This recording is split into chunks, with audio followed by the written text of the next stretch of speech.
this episode, we discuss how the Canadian Armed Forces are helping victims of the devastating fire in Fort McMurray, highlight a CAF member who can pick apart any electronic device thrown his way, talk about the new Force Fitness Incentive Program, and put the Minister of National Defence on the clock.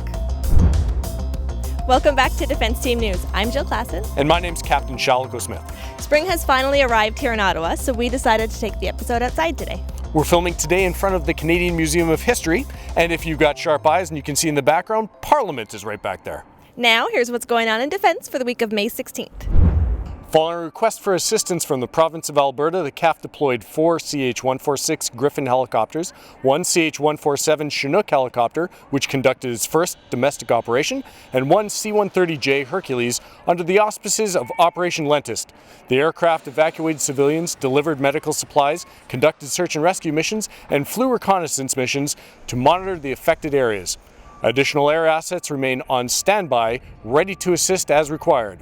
Follow the CAF social media accounts for the most up-to-date information about these efforts. On recent episodes of Defence Team News, we've brought you the latest on the new Force Fitness Profile and the tools that will better allow CAF members to stay on top of their fitness levels. Our own Captain Shalako Smith spoke with Patrick Gagnon, Senior Manager of Human Performance at PSP, to discuss the new program. So Patrick, I see you've got the new eFit tablet for the force evaluations. What is it and how does that play into the new eval?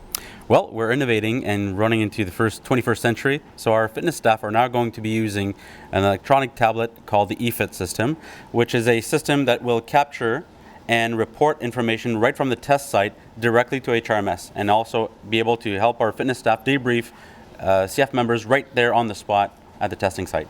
Perfect. So with the old test, the results went to HRMS and the member's commanding officer. Is that still the case? Yes and no. The members are going to get their full results from their fitness staff right on the spot with the eFit system. HRMS will get partial results, and the commanding officers will get to sign forms of people that fail the evaluation, and we'll also see the average data of their unit or their group as just points on a graph, but they won't see individual results necessarily. Great, thanks for that. And stay tuned to the next episode of Defence Team News, where we're going to talk even more about the new Force Fitness Profile. When leading seaman Jason Flight enrolled in the Canadian Armed Forces, he didn't know what trade he wanted to pursue. But as he put it, he simply knew that he wanted to do his part. 11 and a half years later, he's a communications technician in weapons engineering aboard HMCS Halifax.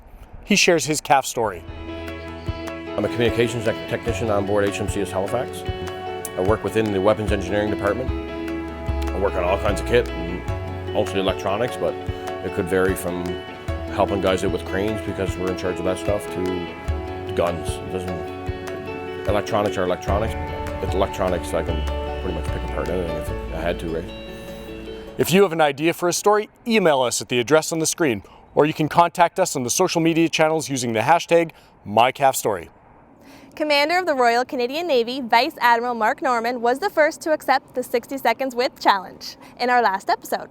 Next up is Minister of National Defence Harjit Sajjan. Here's an outtake from his attempt to answer as many questions as he can in 60 seconds. Sure you're good. No, I've got to do it properly. I don't want anybody to say I cheated. Last thing I want the Deputy Minister wagging his finger at me.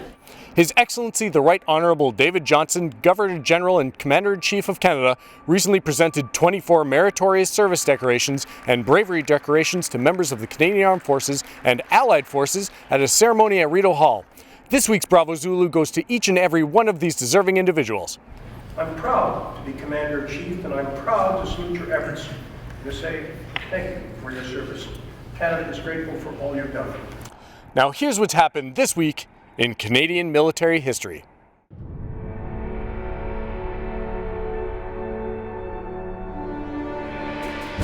On May 21st, 1939, King George VI unveils the National War Memorial in Ottawa.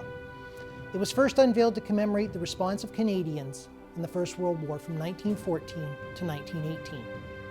Over the years, the memorial has come to symbolize the sacrifice of all Canadians who have served Canada in time of war, and was rededicated to their honor in 2014. Before we wrap up, the Clerk of the Privy Council tables his annual report to the Prime Minister, highlighting the excellent work of the public service this week. Public servants are invited to participate in a special Twitter chat and Facebook Live event on May 19th at 8 p.m. Eastern Standard Time devoted to this report. You can also join the discussion using the hashtag #ClerkReport. Activities recognizing Aboriginal members' contribution to the defense team are planned at defense locations all across the country during Aboriginal Awareness Week from May 24th to 27th.